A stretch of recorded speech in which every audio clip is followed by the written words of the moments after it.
প্রকৃতিগতভাবে আমরা একটা সুপার কম্পিউটারের মালিক, যেটা স্বয়ং সৃষ্টিকর্তা প্রদত্ত। আর এই অসীম ক্ষমতা এই সুপার কম্পিউটারের। আজকে সে সম্পর্কে একটু বলবো। বন্ধুরা, গান গল্প জীবন চ্যানেলের পক্ষ থেকে নতুন একটি এপিসোডে আপনাদেরকে স্বাগত জানাচ্ছি। আজকে আমরা আসলে বিধাতার কি বলবো, আমরা সৃষ্টির সেরা জীব। তো সেই সৃষ্টিকর্তার যে মানে অসীম দান, কি অপরিসীম দান আমাদের যে সুপার কম্পিউটার, আমাদের ব্রেন, তো সেটা আসলে কীভাবে কাজ করে। আমরা আমরা চাইতে পারি এবং চাওয়ার সেই এটা কি বলবো, পাওয়ায় পরিণত করার যে দায়িত্বটা, সেটা কিন্তু আসলে আমাদেরই।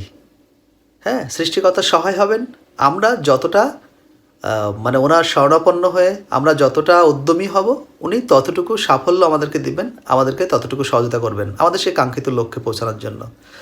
তো সুপার কম্পিউটার আসলে মানে কীভাবে কাজ করে, আপনি যখন ব্রেনের আসলে অসীম ক্ষমতা, তো সেই ব্রেনকে আপনি তাকে যে মেসেজটা দিবেন সেটাই কিন্তু রিসিভ করবে। আপনি যখন নেগেটিভ অ্যাটিটিউড করবেন, তখন সে নেগেটিভ কিছু আপনাকে রিপ্লাই দেবে। আপনি পজিটিভ করলে সে পজিটিভ।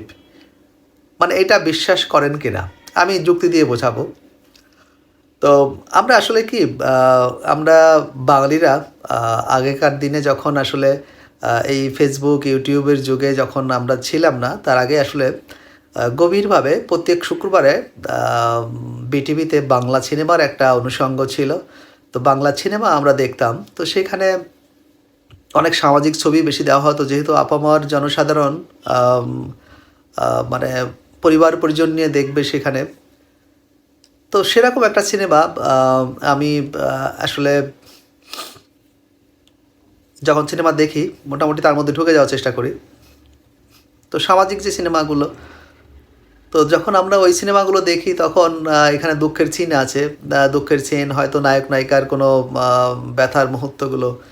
তো আপনি যখন মানে রাজ্জাক শাবানার সেই কোনো সিনেমা দেখছেন, সেখানে তাদের যে দুঃখের সাথে আপনি দুঃখিত হচ্ছেন, আপনি তাদের হয়তো নায়কের বাবা মারা গেছে, বা নায়ক কোনোভাবে রক্তাক্ত, বা কোনো নায়িকা কোনোভাবে মারা গেছে, নায়ক রাজ্জাক হয়তো পাগলের মতো উন্মত্ত, তো সেখানে বিলাপ করছে।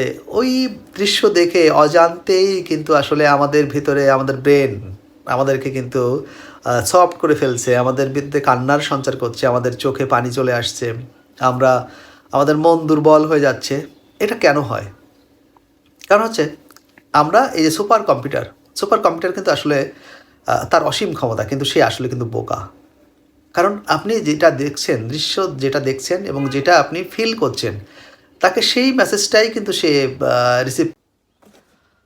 তো আমাদের এই বোকা সুপার কম্পিউটার, তো সুপার কম্পিউটার যখন আপনি তার কাছে কিছু চাচ্ছেন, আপনি হয়তো আপনি এভারেস্ট জয় করতে চাচ্ছেন, আপনি হয়তো ভালো একজন কি বলবো, শিল্পী হতে চাচ্ছেন, আপনি একজন সাহিত্যিক হতে চাচ্ছেন, আপনি একজন ব্যবসায়ী হতে চাচ্ছেন, আপনি ভালো মানুষ হতে চাচ্ছেন। তো আপনি যেগুলো চর্চা করবেন, আপনি যেগুলো চিন্তা করবেন, সেইগুলোই কিন্তু ব্রেন রিসিভ করবে এবং সেই অনুযায়ী সে ডেলিভারি দিবে। কারণ আপনি যেটা চিন্তা করছেন, আপনি যেটা কল্পনা করছেন, ব্রেন সেটাই কিন্তু রিসিভ করছে। আপনি যদি পজিটিভ করে থাকেন, সেই পজিটিভটাই সে রিসিভ করবে এবং সেইভাবে আপনাকে মানে সাফল্যের দিকে নিয়ে যাবে। আপনি নেগেটিভ কিছু করলে সেটা সেইভাবেই সে রিপ্লাই দিবে। তো আমরা যখন আসলে মানে এই সুপার কম্পিউটারের অসীম ক্ষমতা কিন্তু সে আসলে বোঝে না। যখন সিনেমা দেখে তার বোঝার ক্ষমতা নেই যে আসলে এটা ফেক, বা এটা আসলে একটা গল্প বা নাটক, এটা সেটা কিন্তু তার বোঝার উপায় নেই। সে কিন্তু ঠিকই সেই সুখে হাসি এবং মানে দুঃখে কান্না এবং সেগুলো কিন্তু সে ডেলিভারি দিচ্ছে, এবং সে অজান্তেই, মনের অজান্তেই সে কিন্তু আমাদের বিভিন্ন অঙ্গ প্রত্যঙ্গের মাধ্যমে আমাদের চোখ দিয়ে পানি পড়ছে। আমরা মানে কখনো আ সুখে মানে উচ্ছ্বাস প্রকাশ করছি। তো এটা আসলে অসীম এক ক্ষমতা এই সুপার কম্পিউটারের। কিন্তু তার একটাই দুর্বলতা, সে আসলে বোকা। আপনি যেটা তাকে মানে রিসিভ করাবেন, আপনি যেটা সেটা ফিল করাবেন এবং আপনি যেটা চিন্তা করবেন, কল্পনা করবেন, সেটাই সে আমাদেরকে আ ফিরিয়ে দিবে। তো আমরা পজিটিভ চিন্তা করি, আমরা সুস্থ সুন্দর চিন্তা করি, আমরা আ কি বলবো? আমরা আমাদের স্বপ্ন কল্পনার সেইভাবে বাস্তবায়ন করার জন্য সেটার অভ্যাস করি। অবশ্যই সেটা আমরা সেই সাফল্য অবশ্যই পাবো।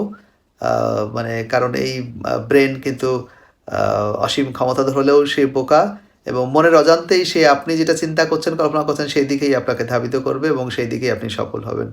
তো সকলকে অশেষ ধন্যবাদ। সকলে ভালো থাকবেন, সুস্থ থাকবেন, সুন্দর থাকবেন।